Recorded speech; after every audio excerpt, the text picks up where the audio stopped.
So one of the cool things about NAMM, of course, is finding almost anything you can dream up in musical instruments. A lot of folks have seen my videos about pianos designed for folks with smaller hands, narrow keys, as it were. And guess what I just found? Check this out. Wow. Now, people have been asking for this. Can somebody make a digital piano with smaller keys? And they just did. Look at that. Wow. Bravo. Thank you so much. And so this is the narrow keys keyboard. And this is Linda over here. Linda, tell me this is such a unique color instrument. This is the color gorgeous. It's teal. I don't know, but okay, it's interesting. And could you play a little bit more, because it actually lights up too, right? Absolutely. Look at this. As if having narrow keys wasn't fun enough. Wow. And I cannot do that on big keys. Now, let's talk a little bit. What are narrow keys? Just for folks who are not familiar, okay? C to C is a 5.5-inch octave. Okay. On a regular piano, it's a 6.5-inch octave. So we save an inch. So we're saving an inch, okay? So I can now reach a ninth. I can actually reach a 10th. Okay, which would be really hard for people with smaller hands. Yeah, it's really hard. And I see that you have kind of the standard written up here. There's the standard. This is just a one size that you selected. I know there's been a whole variety of different sizes out in the market, but you stuck with a specific size. So can you tell me why you stuck with this particular size? When we've done the statistics, the majority of women, when you do the bell curve, this keyboard fits. And it's not just about women, because there's all genders that play the piano. Sure. And so, but that hand size, it's a dramatic difference. So we're going for the people that need it the most is our goal. Now, what's interesting is that you approached a lot of the major digital piano manufacturers. You finally found a really unique source for making the piano. Can you tell me a little bit about who actually builds this piano? We have the engineer. We're so fortunate to have the engineer from PianoArc. PianoArc. We said, guys, if you can make a round piano, that one that Lady Gaga played. I actually saw it at the NAMM show back before the pandemic. There's a huge round circular keyboard. Lady Gaga was right in the middle of it. Yes. So this is the guy that made that. This is the guy that made that. We said, if you can make that, you must be able to make this. Wow. And he took up the challenge. Wow. His action is amazing. Okay. It feels light, but it's super sensitive. Debussy, Chopin, you name it, or rock and roll. Okay. Now, if you don't, can I give it a try?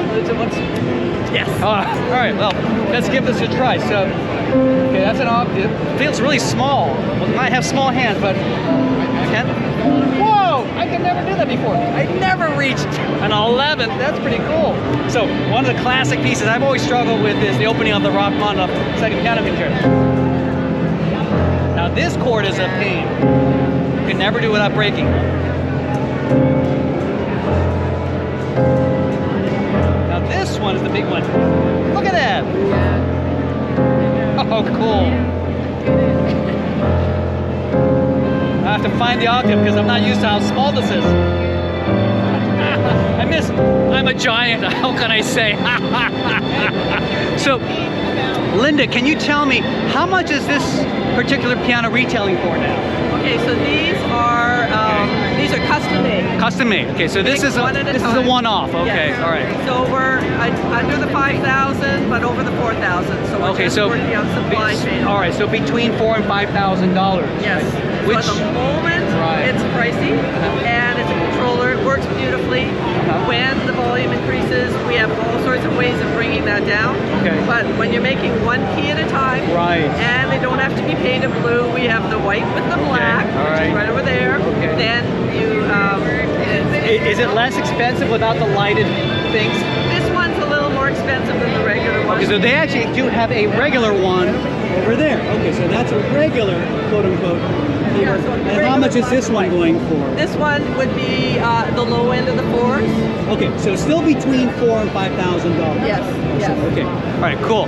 Well, Linda, thank you so much for letting me come back and revisit this whole thing. And Kathy, we talked a whole bunch. Yeah. So has there been any discussions? Because I know there's another gentleman, David Steinberg, fabulous kind of initiated. Man. Yeah. Fabulous man. Absolutely fabulous. He made my very first narrow key. Wow. I have serial number 001. Okay. Wow. Okay. And, all right. He 30 years ago, and he is doing such an amazing job in acoustic. So, okay. And I feel the digital world will make it more.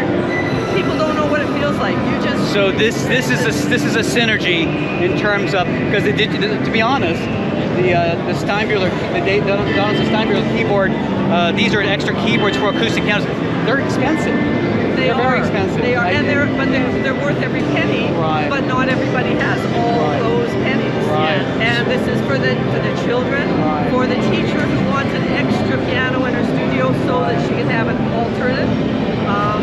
There has to be something a little more affordable for now. Right.